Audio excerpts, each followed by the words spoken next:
Hello, hello, and welcome to another episode of Black Girl Ambition with me, Nadia Baxter. This is your go to space for community empowerment and practical tips to help you level up in your career and in all aspects of your life. Black Girl Ambition is not just a podcast, it is a movement. Think of it as executive level coffee chat meets Sister Circle meets Motivational Masterclass. You can find Black Girl Ambition on Apple Podcasts, Spotify, YouTube, or your favorite streaming platform. Please be sure to rate, review, subscribe, and to share with a friend if you have not already. So, ambitious Black girls. Today we are speaking with Dr. Nadia Marie Sasso. I was first introduced to Nadia, I guess this was about 5 years ago, through her creative film debut, Am I, featuring Issa Rae. This was a film that explored the nuances of identity and belonging between African and African American cultures. So when I decided to create this platform, the Black Girl Ambition platform, I knew that she was someone who had to be a guest. Nadia is a creative force. She is a strategic visionary and an unapologetic disruptor who is redefining how brands, media, and culture intersect. She has over a decade of experience in film, branding, digital innovation, and cultural strategy. And she has built a career that is quite unique. She blends storytelling with impact and crafts narratives that shift culture, spark conversation, and create meaningful, lasting change. So, if the conversation involves things like media, culture, Africa, the diaspora, entrepreneurship, Nadia is most likely in the room. Today, we are going to be exploring a couple different topics together. Pursuing unconventional career paths. I'm always so fascinated by that. People who build a living, pursuing and doing something that is close to their heart. We're also going to be talking about cultural storytelling through film and media, and then building community through digital tech innovation and advocacy. Thank you so much, Nadia, for being here today. Thank you so much for having me. Nadia, I want to start this conversation understanding a bit more about who you are. So, how did your childhood experiences inspire your career as a creative, especially at that intersection of storytelling, identity, and Black womanhood? Wow, I had a really unique childhood. My parents are immigrants from Sierra Leone to the US. My dad was half Lebanese, so there was a little bit of Arab culture. And we grew up in the Washington, D.C. metro area, which was almost like a little Sierra Leone in a way. So I was deeply rooted in Sierra Leonean culture. But at the same time, on the outside, I was navigating Black American girlhood in D.C. and Prince George's County.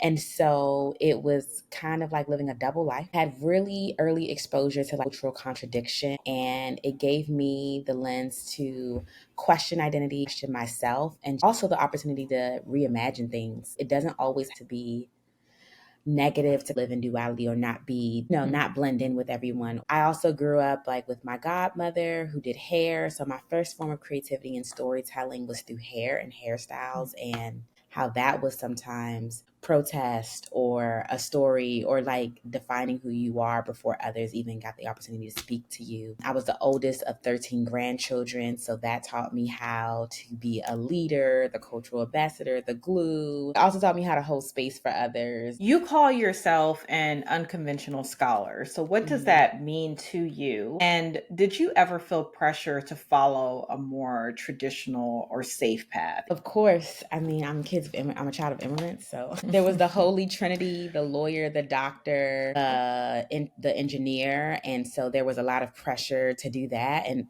hence I think why I am a doctor. They didn't tell me what kind to be. For me, being an unconventional scholar means I was always more interested in meeting people where they were, and I really wasn't interested in performing scholarship for institutions. I wanted to always speak to community in the language that honors them, and people, they were like, is that dumbing that down? No, it really wasn't dumbing it down. It was about lifting us up. But for me, it was always about my community first and speaking to my people and making sure that they felt seen and heard.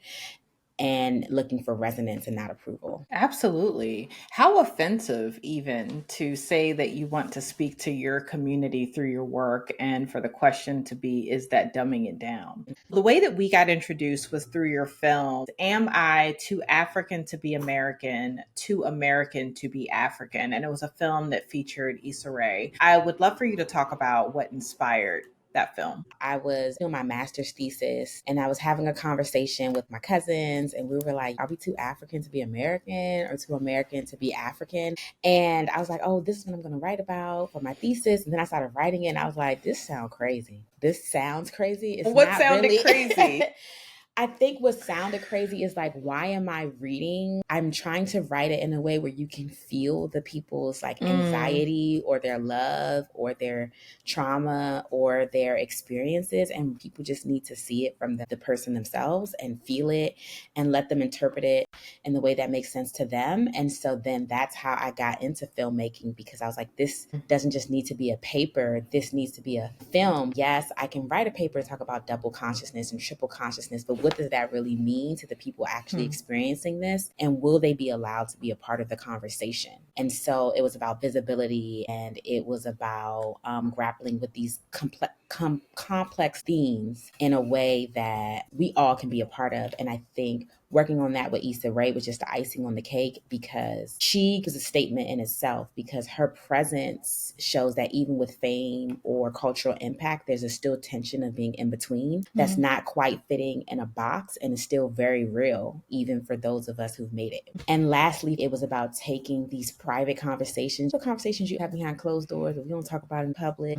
and it was opening those doors up and saying, let's have this conversation, because that's the only way we're going to grow. You're masterful at digital storytelling. That's something that has become more accessible now with different tools. What is your perspective on how Black women can use digital storytelling to elevate their personal brands? I'm of the perspective that everyone needs a personal brand. And in order to differentiate, in order to elevate, using digital storytelling through different media platforms is a great way to do that. Yeah, I mean, the best way I can describe it is like Lange's album, like creating your own table, the whole messaging around that. Like, you bring the table, you bring the seats, and you put yourself there. That is how I see digital storytelling. You don't need to wait for permission or someone to create that space for you. You create it for yourself. I especially love it because it allows us to tell stories that permeate boundaries. Now, because of digital storytelling, you don't have to be on a plane to reach anywhere in the world. You can now do that in a digital space.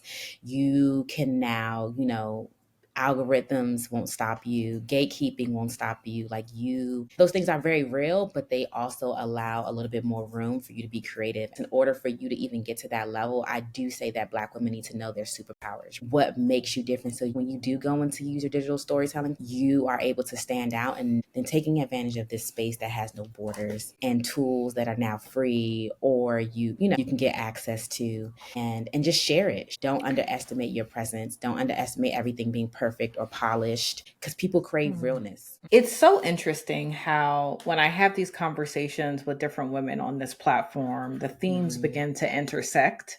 And there was an incredible woman that I spoke with a couple of months ago. Her name is Quinn Conyers. We have an episode that's out. It's Say It Like You Mean It, using your voice to monetize your brand. One of the things that she talks about is knowing your superpower, to define your superpower. So you also speaking about that in terms of being very clear on the differentiator, what it is you're good at and what it is you bring, and then using digital storytelling as a tool to elevate that. I could not agree more, because I think what it's showing us is that your lived experience is valuable. That's already content.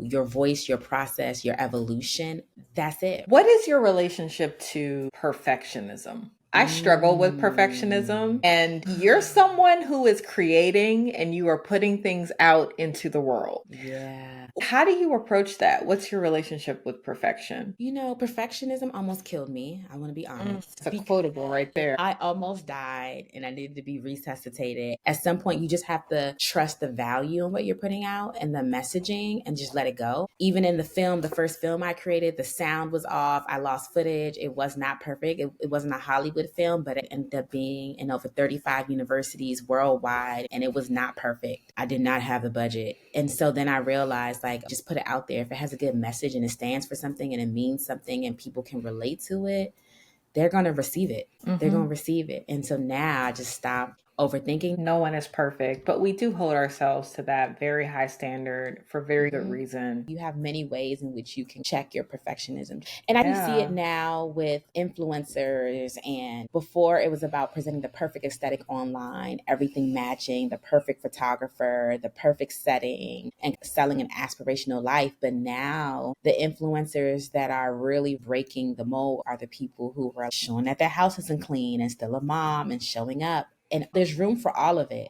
Everybody doesn't want perfectionism anyway. It seems so unattainable. I want to talk about another film that you're currently working on. It focuses on celebration and sisterhood and cultural return, set against Dirty December. Can you give people a little breakdown of what Dirty December is and what your film focuses on? We just talked about perfection, and Dirty December is not perfection. It is dirty. It's a lot of fun. Dirty. It is a lot of fun. It's definitely not giving tropez, but it's still beautiful in its own way. If we talk about West Africa. But when we talk about the concept of Dirty December as a homecoming celebration, especially for those of us in diaspora, what ends up happening is you're having fun, you're eating good food, but it's also a time where you become one with yourself and you really understand the concept of home. Although you might live in other parts of the world, you might be from other places, it's almost like a call from your ancestors in a way, whether you're from that particular country or not. And so that's what I like about it, is on face level, it seems like the turn up, the Las Vegas of the continent. Deep down inside, you do walk away with a deeper understanding of self, culture, and identity. And I think this film really does that. It also was my bachelorette trip, and I was quietly unraveling. So with this film, you'll see somebody who's showing up in joy and sisterhood and celebration, but you'll also see in that same frame how grief is also there. And I think that we don't really get to see grief and joy in the same space. We don't really get to see the healing that takes place off camera. We don't really get to see the real behind the reels. We just see all of the perfection and all of the great things that happen. So some of these stories, the focus is on trauma and charity, and I wanted this to be centered on beauty, complexity, and just emotional truth. For anyone who's ever been in a space where they feel like they have it all together, or it looks like it's all put together, but breaking down silently on the inside, I think this is going to really be something that people can resonate with. I can't wait to watch it. I also would encourage anyone who has not traveled to, I experienced Dirty December in Ghana specifically. Yes. I traveled to Ghana at the end of 2023. That was my first Dirty December experience, and it was truly life-changing. On the outside, it looks like a lot of partying and a lot of fun, and it is, but at the same time, there is this deep connection or reconnection to self through this cultural pilgrimage of returning home. And so it was my first time in West Africa. And I will say that I have been changed and have not been the same since that experience. Ghana told me two things: focus on us and focus on yourself. It's an expensive trip, but I would encourage, if you have not already, make the investment and just go at least once. Yeah. Definitely, you have to do it. I've done it in Ghana, Nigeria, and of course, where I'm from, Sierra Leone. Okay, so I want to switch gears a bit, because earlier you mentioned we are in this AI digital age. And so the way that we move is just different. We have different tools available to us. And I want to talk a bit about a new project that you told me about that sits at the intersection of advocacy and AI and inclusive innovation, this edu-tech company that you have founded. So tell me more about that project and why you created it. How did it come to life? So the project is called the See Yah Project. See Yah, you know how we say we see you, I see you, it's an affirmation project. This wasn't just a business idea for me. This was survival. I took nearly 3 years off to build this system for my daughter, who also was my niece. Complicated story. In a system that didn't exist. She's neurodivergent and had a lot of learning differences. And it was really hard to parent that and still make room for joy, dignity, and growth. It was just a process that came from a lot of work, a lot of tears, and a whole lot of doors being slammed in my face. I found that working with lawyers was really expensive, and being in medical offices, sometimes they see what we look like and they're dismissive.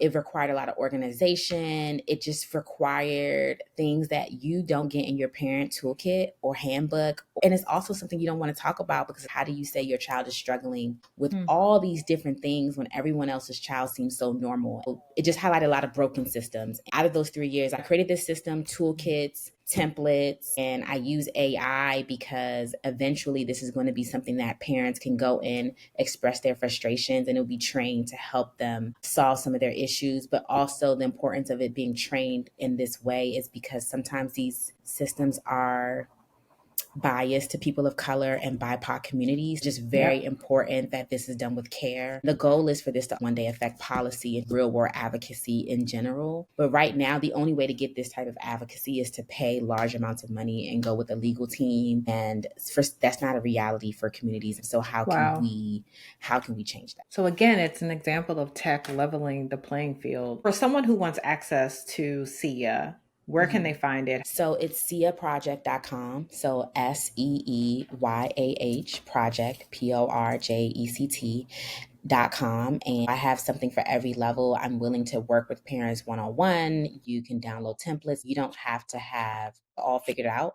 You just need to be there and figure out what tool speaks to you. I also do discovery calls for free. So we need help to figure out what those next steps could be like. The goal is to just really listen to the community and see how we can make this accessible and affordable. And also take it to schools and legislators to make sure that they are providing the necessary support. So multifaceted. You're a filmmaker, you're an edu-tech founder, and you are also a consultant to businesses around cultural storytelling. All of it is cultural storytelling too, in a way. Even the edu-tech. I want to teach parents how to tell their child's story in a way that their child is seen and heard. What is next for you, Nadia? Any other projects on the horizon? I think releasing this film, stepping into narrative and a little bit out of documentary, launching this project, and just building my cultural currency and community. I think that is where you see the ROI and how your community support. You can have all the money in the world, you can have everything, but if you don't have community, you can't really go that far. I ask all of my guests this question, and I'm going to ask you as well. Nadia, what is your greatest ambition? My greatest ambition is to build systems, stories, and tools that will outlive me and that people can build upon. Whether they like it or they don't like it, they can be inspired to fix it, build upon it, and keep making it great. Where can the Black Girl Ambition audience find you online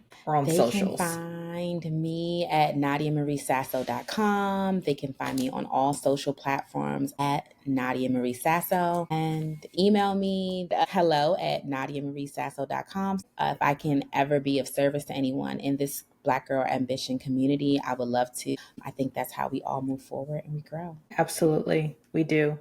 Thank you so much for being here today. I appreciate you. Thank you for having me. This was a lot of fun. That's a wrap for today's episode. If you love this conversation, be sure to rate, review, share it, and tag me as well at Black Girl Ambition, because ambitious women deserve to be seen, heard, and celebrated. Until next time.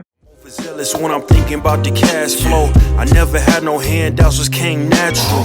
I've been testing so much, all these wrestlers nice.